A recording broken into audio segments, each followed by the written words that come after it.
유적을 이렇게 발굴해 보면은 네모난 곳도 있고 육각형이 된 곳도 있고 팔각형이 된 곳도 있고 둥글게 된 곳도 있고 그런데 대체로 이 지방에서 우리 한반도에는 이 팔각으로 된 곳에는 그 성지, 신성한 곳, 어떤 조상들이나 신이나 이런 것들을 모셨던 그런 터로 대체로 평가를 받고 있습니다. 여기도 발굴해 보니까 팔각으로 정 이렇게 되어 있는 곳이기 때문에 가운데는 물론 우물터가 있고 이랬습니다만은 하문 글자는 뭐든 덩굴나라든가 펼칠나 위에 불초가 있는 그러니까 펼칠나에 불초가 있으니까 풀이 펼쳤다 하면은 덩굴처럼 막 이래 막 뻗어나가서 뭐 엉켜가 있는 막 그런 어떤 낮자를 선 우물인데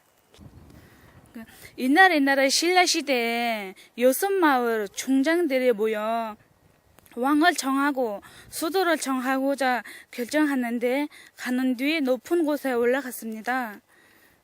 그런데 나정이라는 우물 근처에 이상한 기운이 돌며 곳을 가보니까 흰말이 무릎을 꿇고 엎드려서 절을 하고 있는 거예요. 근데 이 흰말은 인기척을 느끼고 나니까 하늘로 날아가 버립니다. 그 말은 날아가 버리고 거기에는 커다란 자줏빛 나는 알이 하나 있었어요. 그 알을 깨어보니까 그 안에는 아주 잘생긴 남자아이가 있었습니다. 이 남자아이를 동천에 데려가서 목욕을 시키니까 몸에 광채가 나기 시작했습니다. 그래서 광채가 나기 시작하고 새나 짐승들은 춤을 추고 땅은 진동을 하고 해와 달은 더 청명하고 이렇게 해서 이름을 혁거세로 하고 또 알은 박과 같다 닮았다 해서 성을 박으로 이렇게 해서 박혁거세라고 불렀습니다. 경주 남산은 이제 경주 지역이 전체 화강암질 토질이거든요. 근데 화강암 중에서도 남산 화강암이 있고 불국사형 화강암이 있어요. 남산 화강암은 주로 흰색을 띠고 불국사 화강암은 약간 붉은 빛을 띈답니다. 그 양산 아래 이 양산제는 그 양산 아래 그 제사를 지내는 공간의 건물인데 1970년대에 이렇게 만들었던 것 같아요. 근데 저는 여기 오면 사실 나정은 답사를 많이 오시는데 양산제는 늘 스쳐 지나가고 경주분들도 사실 여기가 뭐 하는지를 잘 모르시더라고요. 근데 보니까 육부 촌장님들이 굉장히 대단하신 분들이었던 것 같아요. 이분들은 자기네들끼리 이 우두머리를 정한 게 아니고 이 어린 아이를 데려다가 13살이 될 때까지 키워서 받들고 또 교육을 시켜서 이 장례를 책임질 사람을 만든 거잖아요. 그래서 요즘 국회의원들이 정치하는 사람들이 양산제를 좀 와서 먹고 자고 하면서 교육을 좀 받았으면 좋겠구나 이 생각을 굉장히 많이 했어요. 그래서 민주주의라는 거하고 화백제도의 만장일치제는 정말 다른 것 같더라고요. 그래서 정말 이 양산제를 우리가 경주에서 최근에 지어진 건물이긴 하지만 좀 부각을 시켜서 요즘 현대와 함께 이렇게 맞춰서 좀 이 우리가 답사 코스라든가 이런데 좀 넣어서 활성화를 시켰으면 하는 그런 바람을 가지고 있습니다. 일성왕릉 갔다가 아마 그러니까 일성왕릉 갔다가 나오면서 하는 게 낫지 않을까? 이번에 일성왕릉에 대해서 공부를 이렇게 해설을 준비하면서 유능한 왕과 무능한 왕의 어떤 잣대는 없다라는 것을 깨달았습니다. 일성왕께서는 진심으로 백성을 사랑하고 같이 백성들과 살기 위해서 정치를 하신 이분이야말로 정말 저는 위대한 군주라고 생각합니다. 그 남산에 가니까 그 부처님이 이렇게 채색을 했다고 얘기들 하시잖아요. 그런데 하강암도 자기가 가지고 있는 성분에 따라서 색이 달라져요. 예를 들어서 빨간색이 나타나면 그 하강암 속에 철분 성분이 많은 거예요. 분명히 그 옛날에 1000년 전에 그 석공은 그 하강암 어느 부분에 빨간색이 철분으로 인해서 빨간 부분이 있기 때문에 그 부분을 입술이라든지 그 색깔을 채색해야 되는 부분으로 조각을 하지 않았나 생각을 하거든요. 그래서 가장 주변에서 쉽게 구할 수 있고 흔하게 가지고 있고 내가 잘 활용할 수 있는 문화재를 가지고 만든 곳이 이 남산이 아닌가 생각을 합니다. 그리고 그 단단한 하강암으로 인해서 1000년이 넘게 존재해도 우리들이 가볼 수 있고 그 아름다움을 같이 공유할 수 있다는 게 우리 조상님들의 대단한 지혜가 아닌가 생각을 하는데요. 남산에 오시면 이제 왜 그렇게 많은 문화재가 남아있을 수 있을까 한 번씩 생각해 보시면 좋을 것 같습니다. 당간지주는 여러분들이 잘 아십니다. 잘 아시는데 당, 깃발 간, 깃발을 다는 대, 지주, 대를 엮어주는 지주대. 그러니까 국기 계양대로 보면 국기가 당이고 계양대가 간이고 그 옆에 이렇게 묶어주는 거 있잖아. 그게 지주라고 써. 이게 3.6m, 3.6m. 그리고 저 위에 십자로 이렇게 파 있는 부분을 간구라고 이야기합니다. 간구. U자로 파 있는 부분도 있고 십자로 파 있는 부분도 있고 없는 부분도 있고.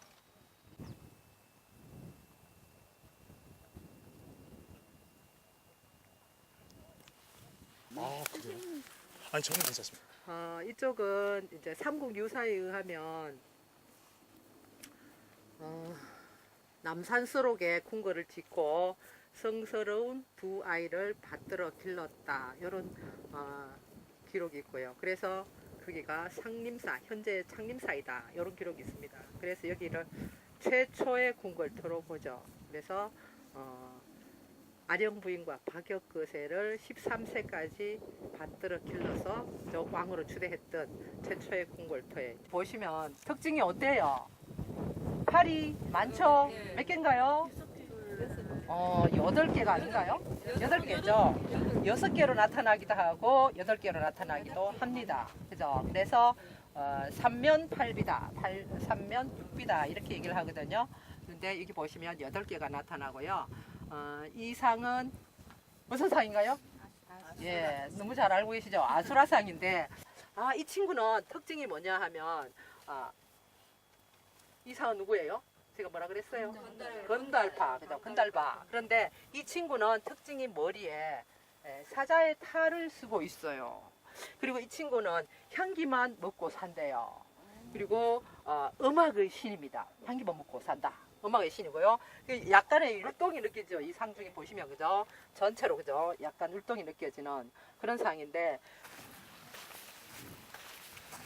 여기는 남산권에 속하는 포석정입니다.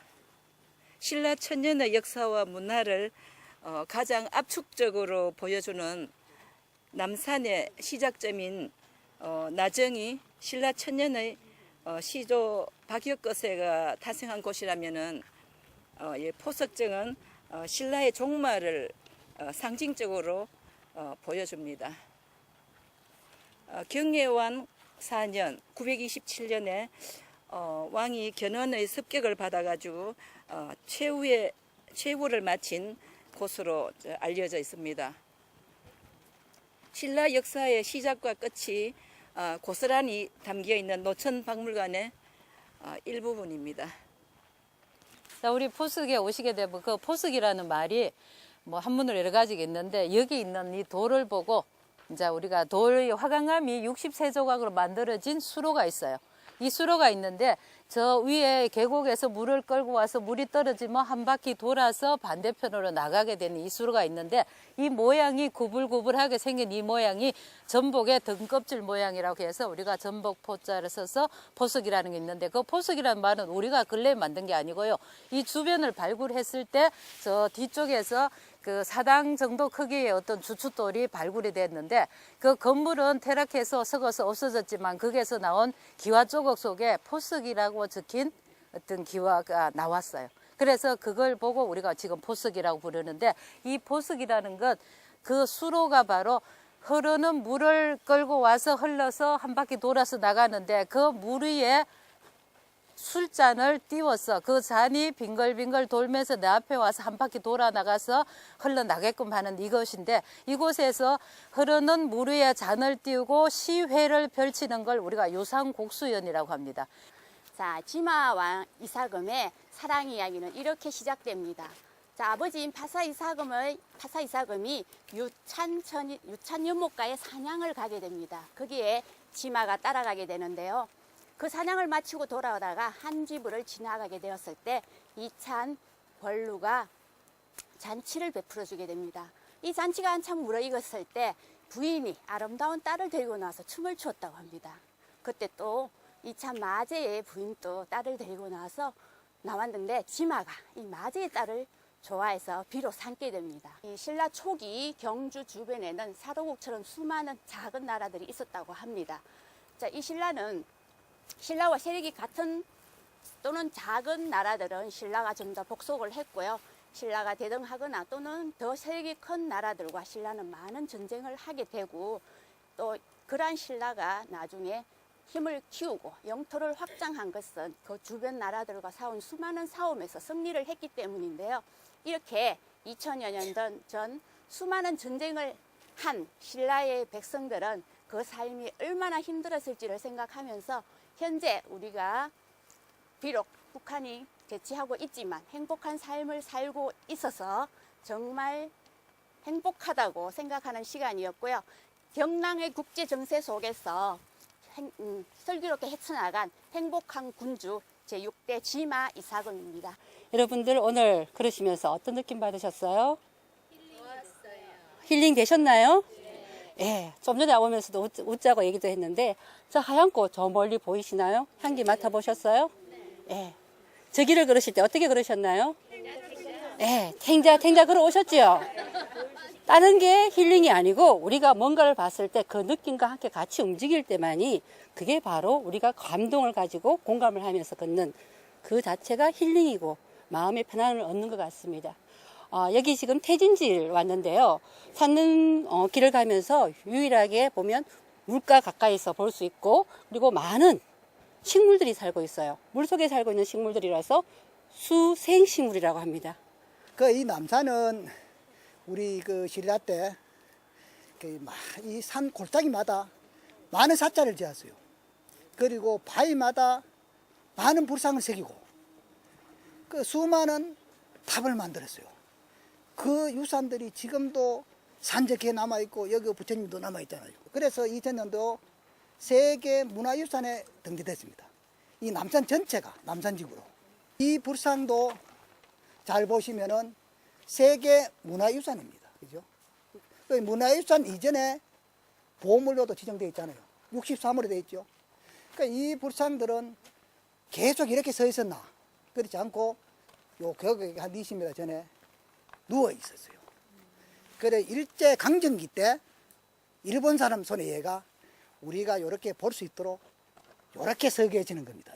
그러고 그때 일제 강점기니까 1923년대에 이렇게 옮겼어요.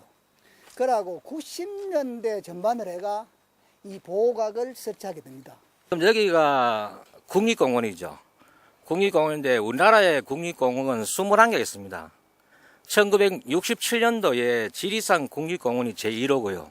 그 이듬해 1968년도에 경주 국립공원이 지정이 됩니다.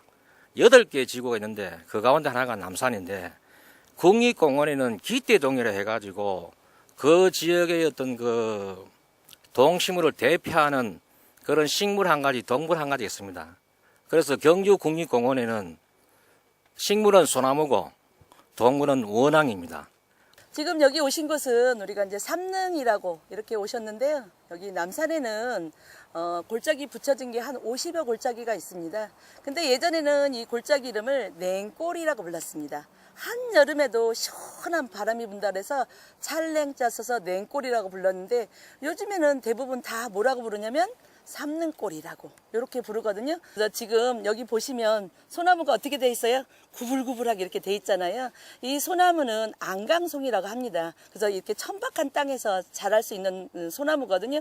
그런데 여기에 이제 안개가 자욱하게 끼어 있잖아요. 그때 햇빛이 이렇게 쫙 들어오면 용이 하늘로 승천하는 것처럼 이렇게 그 작가는 찍었나 봐요. 우리 경주시 그 본청에 들어가도 왼쪽에 보면 삼릉소나무숲 이렇게 있거든요.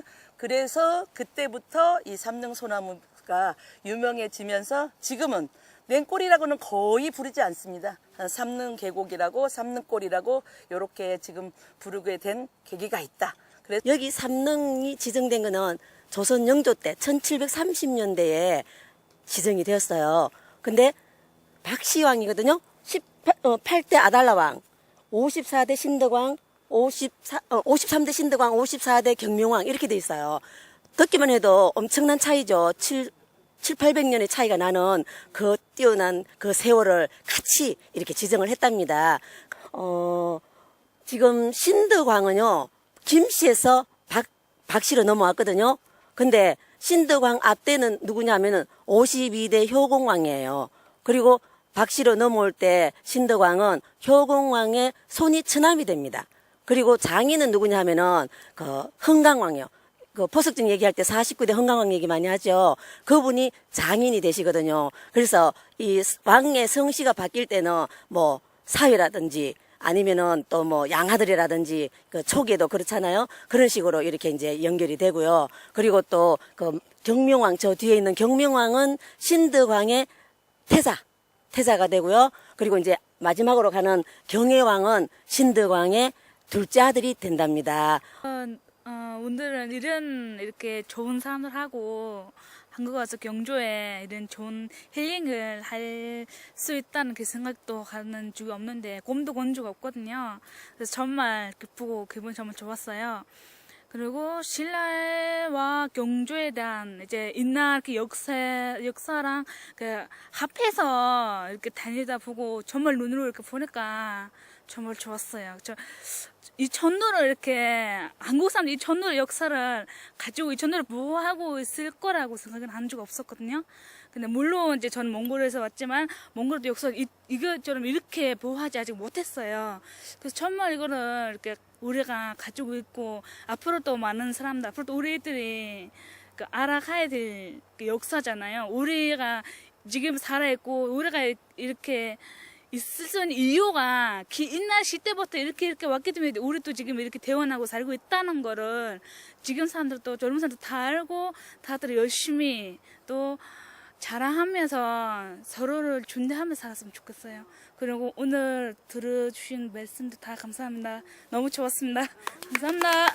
저는 경주에서 태어나서 한 번도 떠나본 적이 없는데 우리가 지금 살고 있는 그 시내 쪽 사람들 사는 곳만 있다 보니까 경주 문화에 대해서 조금 알아야 되겠다 하고 참여를 하게 됐는데 경주 시민이면 한 번쯤 수업처럼 해서 경주에 대한 인식이 굉장히 높아지고 경주에 대한 자부심이 굉장히 높아진 것 같아요.